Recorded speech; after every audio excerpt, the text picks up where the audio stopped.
बिस्मिल्लाहिर्रहमानिर्रहीम। अस्सलामु अलैकुम स्टूडेंट्स, उम्मीद करता हूँ कि आप सब खैर आफियत से होंगे। आज की नई वीडियो में हम डिस्कस करेंगे चैप्टर नंबर 11 के रिमेनिंग टू न्यूमेरिकल्स जो कि 11.8 और 11.9 है। उसके बाद ये आज की लास्ट वीडियो होगी। इस चैप्टर के न्यूमेरिकल जो है वो ख़त्म हो जाएंगे। उसके बाद हम नेक्स्ट चैप्टर के न्यूमेरिकल्स स्टार्ट करेंगे। तो सबसे पहले जो है वो हम इसकी स्टेटमेंट देखते हैं। तो स्टेटमेंट तो देखने में बहुत बड़ी जो है वो लग रही है, लेकिन इसमें बातें सिर्फ 3 ही बताई गई हैं। बाकी सारी जो है ना वो आपको कंफ्यूज करने के लिए इतनी सारी बातें लिखी गई हैं। तो सबसे पहले जो अपने काम की बातें हैं वो उनको मैं अंडरलाइन कर लूँगा, बाकी को स्किप कर देंगे। ठीक है जी। The highest frequency sound human can hear is about 20,000 hertz. ये तो हमें पता है कि इंसानी कान जो मैक्सिमम फ्रीक्वेंसी की साउंड सुन सकता है वो है 20,000 हर्ट्स। और उसके बाद हमारे पास एक मिनिमम वैल्यू भी है। कम अज़ कम जिस फ्रीक्वेंसी की साउंड को इंसानी कान सुन सकता है उसकी वैल्यू होती है 20 हर्ट्स, जो कि आगे आएगी। What is the wavelength of the sound in air at this frequency at a temperature of 20 degree centigrade. ये जो टेम्परेचर वाली जो है कहानी है, ये सिर्फ आपको लॉलीपॉप दिया गया, इससे आपने बिल्कुल कंफ्यूज नहीं होना। ठीक है। तो आपको जो काम की बातें बताई जा रही हैं वो हैं ये 20,000 हर्ट्ज़ फ्रीक्वेंसी, जिसको हम कह सकते हैं कि ये हाईएस्ट फ्रीक्वेंसी है। और एक दूसरी चीज़ जो है वो हमसे पूछी जा रही है, यानी कि हमें हाईएस्ट फ्रीक्वेंसी बता दी गई है। और दूसरी चीज़ हमसे क्या पूछी जा रही है, वेवलेंथ ऑफ द साउंड जो है वो क्या होगी अगर फ्रीक्वेंसी ये हो। लेकिन हम कहेंगे कि हमारे पास वेवलेंथ तब हम मालूम कर सकते हैं ना जब हमारे पास फ्रीक्वेंसी के साथ स्पीड भी हो, क्योंकि फार्मूला क्या पड़ा हुआ है, v is equal to F into lambda.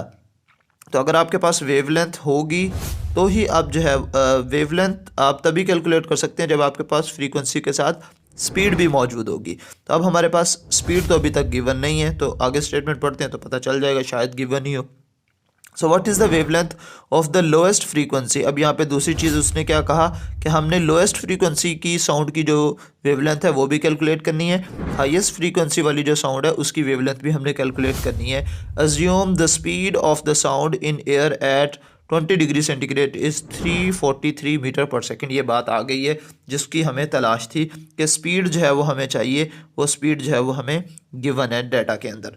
तो लिहाजा अब मैं डाटा आपके सामने लिख रहा हूँ, लिखा हुआ है, बल्कि आपको सिर्फ दिखाना है ताकि आप लोगों का टाइम बच सके। सो हाईएस्ट फ्रीक्वेंसी जिसको मैं F1 से रिप्रेजेंट कर रहा हूँ which is equal to 20,000 hertz, और एक लोएस्ट फ्रीक्वेंसी दी गई है which is equal to F2 which is equal to 20 hertz. ठीक हो गया जी। स्पीड ऑफ साउंड जो कि दी गई है which is equal to V, और इसकी वैल्यू क्या है 343 मीटर पर सेकेंड। ठीक है। अब दो चीज़ें हमसे कैलकुलेट करने को कहा गया है। एक हमने वेवलेंथ मालूम करनी है एट हाईएस्ट फ्रीक्वेंसी जिसको हम F1 कह रहे हैं। So wavelength at F1 which is equal to lambda 1। ठीक है। इसी तरह एक हमने वेवलेंथ कैलकुलेट करनी है ऐसी साउंड की जिसकी जो फ्रीक्वेंसी है वो क्या है जी, मिनिमम फ्रीक्वेंसी है, जो कि मिनिमम ऑडिबल फ्रीक्वेंसी रेंज है हम इंसानी कान की 20 hertz. So wavelength at F2 which is equal to lambda 2। तो सोल्यूशन की तरफ चलते हैं। ए को सबसे पहले हम सॉल्व करेंगे। हमें लेमडा 1 की वैल्यू जो है वो कैलकुलेट करनी है। लेमडा 1 की वैल्यू जो है वो हम कैलकुलेट कर सकते हैं इस फार्मूला की मदद से, जो कि मैंने आपको पहले भी बताया है, अभी भी आपके सामने लिखा हुआ है, v is equal to F lambda. तो यहाँ से अगर आपने लेमडा की वैल्यू कैलकुलेट करनी है, सो फ्रीक्वेंसी यहाँ पे मल्टीप्लाई हो रही है, इधर आके जो है वो वेलोसिटी से डिवाइड हो जाएगी या स्पीड से डिवाइड हो जाएगी। So v divided by F1 which is equal to lambda 1। तो लेमडा 1 की वैल्यू हमने कैलकुलेट करनी है जो कि इक्वल होगी वेलोसिटी या speed divided by frequency. Speed हमारे पास 343 मीटर पर सेकेंड थी। यूनिट लिखने की ज़रूरत नहीं है, हम सिर्फ वैल्यू पुट कर देंगे, लास्ट में हम यूनिट लिख लेंगे। उसके बाद हमारे पास जो फ्रीक्वेंसी दी थी वो थी 20,000 हर्ट्ज़।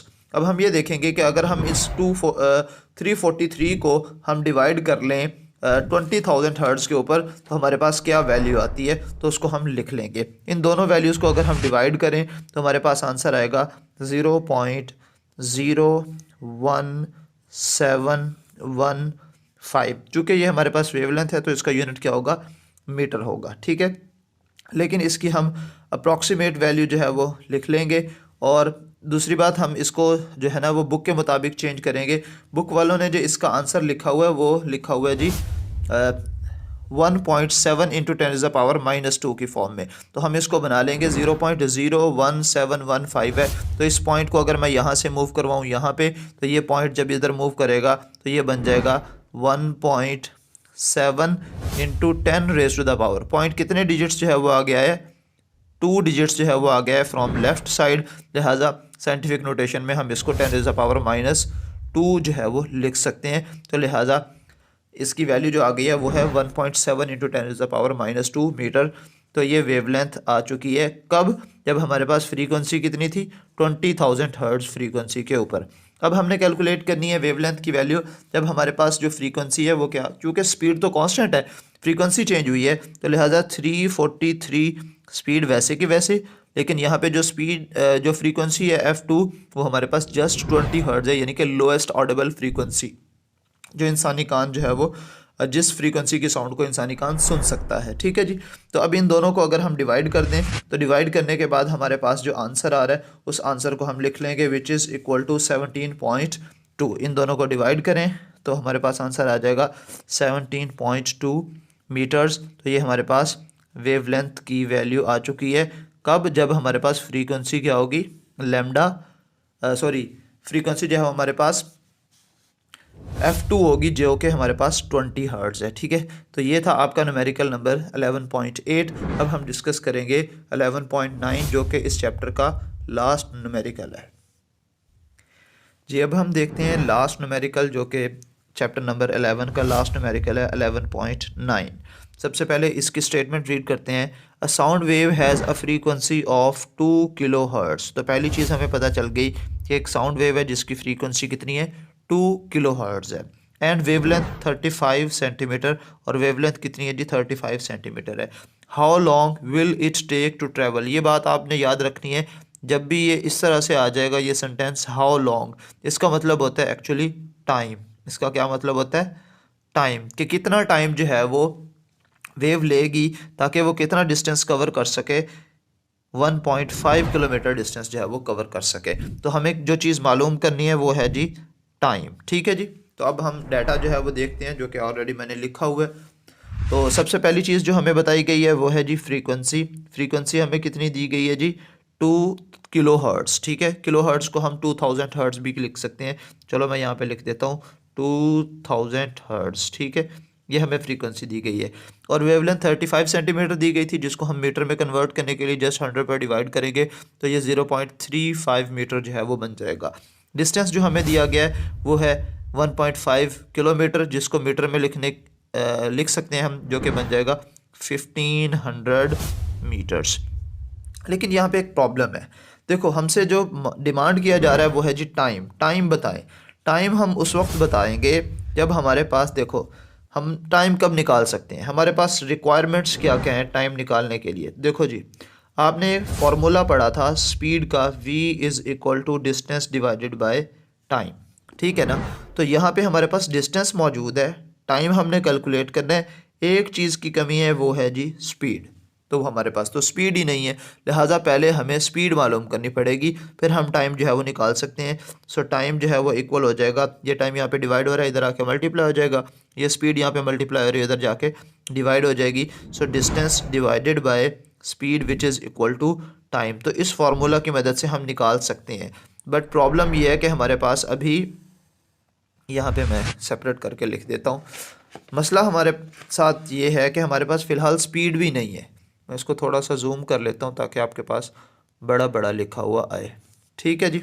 चलें, अब हमारे पास पहली चीज़ हमने स्पीड मालूम करनी है। तो डाटा अगर हम देखें तो हमारे पास फ्रीक्वेंसी और वेवलेंथ मौजूद है। अगर फ्रीक्वेंसी और वेवलेंथ मौजूद हो तो स्पीड निकालना कोई रॉकेट साइंस नहीं है, बहुत आसान काम है। हमने फार्मूला पढ़ा हुआ है जो कि क्या है जी, v is equal to F into lambda. ठीक है। सो फ्रीक्वेंसी और वेवलेंथ की वैल्यू को मल्टीप्लाई कर देंगे तो हमारे पास आंसर आ जाएगा। फ्रीक्वेंसी हमारे पास कितनी है जी, 2000 हर्ट्स, मल्टीप्लाई बाय जो वेवलेंथ की वैल्यू है वो हमारे पास अभी मैंने आपको बताई है 0.35 मीटर्स। ठीक है। तो ये हमारे पास 0.35। ठीक है। इन दोनों वैल्यूज़ को अगर हम मल्टीप्लाई कर लें तो हमारे पास आंसर आ जाएगा 700। तो स्पीड है, स्पीड का यूनिट क्या होता है, मीटर पर सेकेंड। तो यहाँ पे हमारे पास स्पीड की वैल्यू तो आ चुकी है। अब हमने जो चीज़ मालूम करनी है वो है जी टाइम। ठीक है। तो वो कोई मुश्किल बात नहीं है, मैंने फार्मूला आपको ऑलरेडी बता दिए। अब इसके अंदर हमने जस्ट वैल्यूज़ पुट करनी है, सिंप्लीफाई करना है, तो हमारे पास आंसर आ जाएगा। सो हमें पता है, एज वी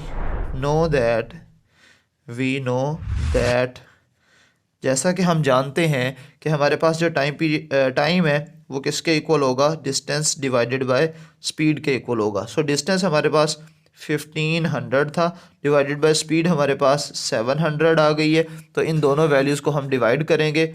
दोनों वैल्यूज़ को डिवाइड करने के बाद हमारे पास जो आंसर आ रहा है, अब बेशक इन दो ज़ीरोज़ को इन दो ज़ीरोज़ के साथ कैंसिल आउट कर दें, तो हमारे पास 15 को अगर 7 पर डिवाइड करेंगे तो आंसर आ जाएगा 2.1 सेकेंड्स। तो ये हमारे पास टाइम की वैल्यू जो है वो आ चुकी है, जो कि हमने यही मालूम करनी थी। तो ये था आपका लास्ट न्यूमेरिकल, जो कि था 11.9। और इसके बाद जो है वो अब हम नेक्स्ट चैप्टर को स्टार्ट करेंगे। अब तक हमारे पास 2 चैप्टर्स जो है वो कंप्लीट हो चुके हैं, चैप्टर नंबर 10 और चैप्टर नंबर 11। तो नेक्स्ट लेक्चर में इंशाल्लाह मैं नेक्स्ट जो चैप्टर है उसको स्टार्ट करूँगा। उससे पहले अगर बच्चों आप लोगों को PDF नोट्स चाहिए इन न्यूमेरिकल्स के, तो आप मुझसे रब्ता कर सकते हैं PDF नोट्स हासिल करने के लिए। ठीक है, तो मैं नंबर यहाँ पे लिख रहा हूँ, आप इस नंबर पर रब्ता कर लें 03100060883। या आप इसको इस तरह से भी कह सकते हैं 03100060883।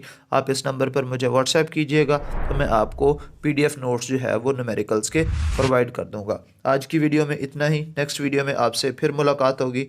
तब तक के लिए मुझे दुआ में याद रखिएगा। अल्लाह हाफिज़।